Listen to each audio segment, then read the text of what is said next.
Hey boys and girls, this is Larry, ubrailroad.com. Check me out. Today's the 13th of February.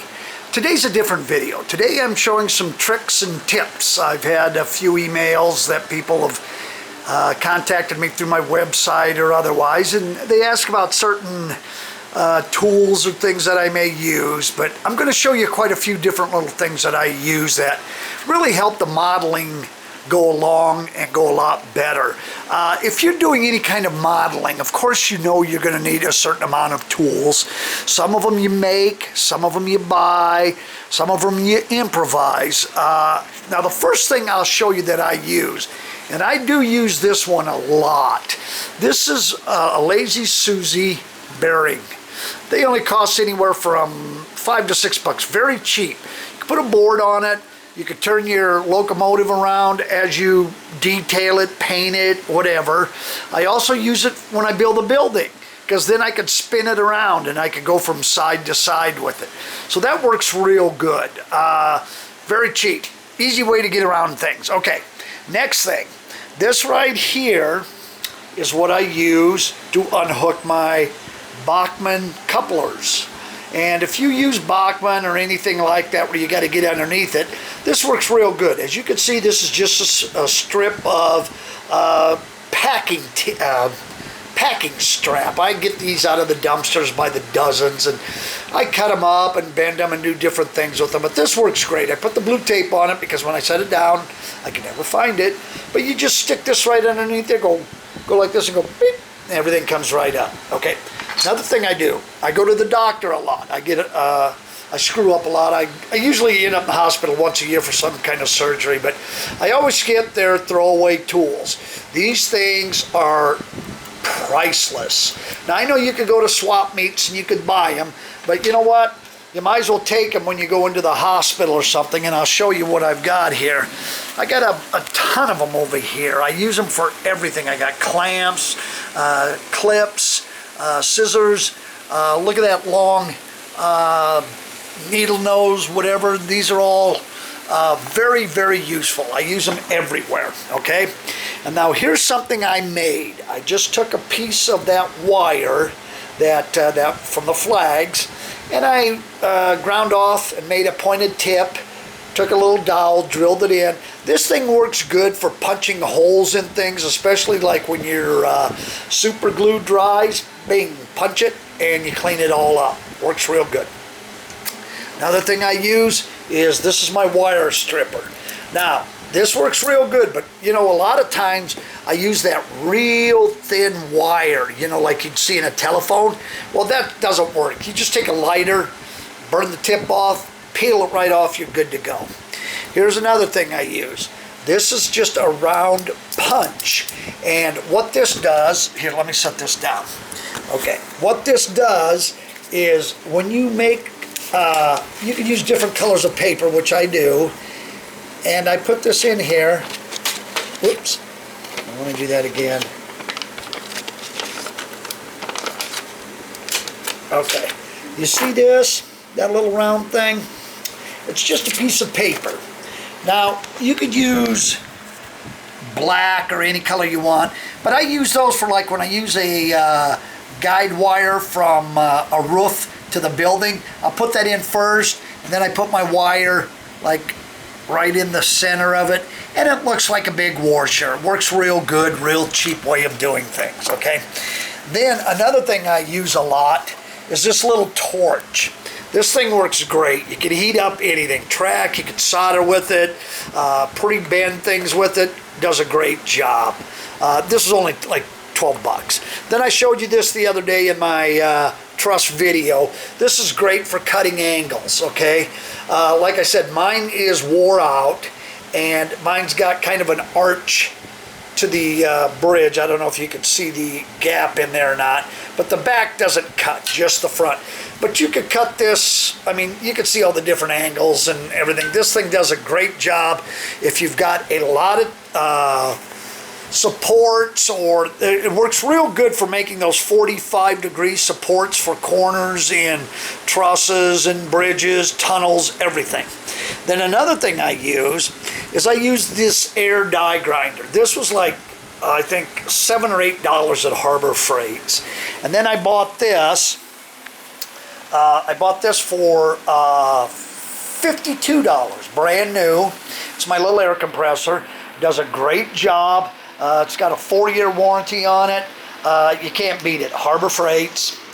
And then when you want to do real fine dust, I take a colander like this that's real fine, and I put dirt in here and I'll shake it, and that's how I get that real fine dust for doing rust work. You know, like I told you, you take a wire, you paint it with the 50-50 combination of white glue, then you sprinkle this dust on it. Then after it dries, you could dry brush it to make it look any way you want it, if you want it real fuzzy or if you want it fairly smooth, but that does make a real good fine dust. Also for wood, like if you got a bunch of sawdust, you could throw that sawdust in there and sift it out, and you get a real fine sawdust. And then you could take your sawdust, and I use that a lot. Take your sawdust of all different grades, and you could color it, dye it, paint it, stain it. You can do whatever you want with it, and that works real good for, you know, around logging mills, around anywhere that you need some fine colored dust of some kind, like the coal mines. Like I'll sprinkle that all over the track after I paint it black, and it gives it a real nice textured look to it, okay? Then the other thing I use for ballast, which I found real cheap, is I just use cat litter. Now you can see there's some in there that are black and some are gray. I wanted to show you what it looks like when you get it. It's gray. And then I'll put it in a cup like this, and I'll put some of that coloring that I use, that isopropyl alcohol and Indian ink, and I'll just mix it all up, and then when it dries, boy, that just makes a beautiful ballast. And they're all about the scale size. So that's real cheap. A lot of guys in the club use chicken feed, or no, not chicken feed, chicken grit, but that's getting hard to find around here. There's only one place in Omaha that now sells that. But anyway, now after, just a second here, I got to get this lid off. Okay, see, this is my real fine sawdust. You can see how fine that is. It's almost like a kind of like a powder. You can do everything with that. Color it, like I said, anything and everything. Okay, then another thing I use, you can buy these balls for grass clumps. Let me set this down.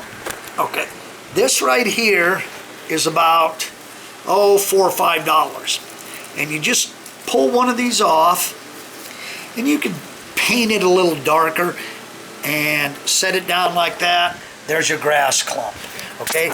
You can trim enough off to where you got a big bush. You know, if you want a big bush, here you go.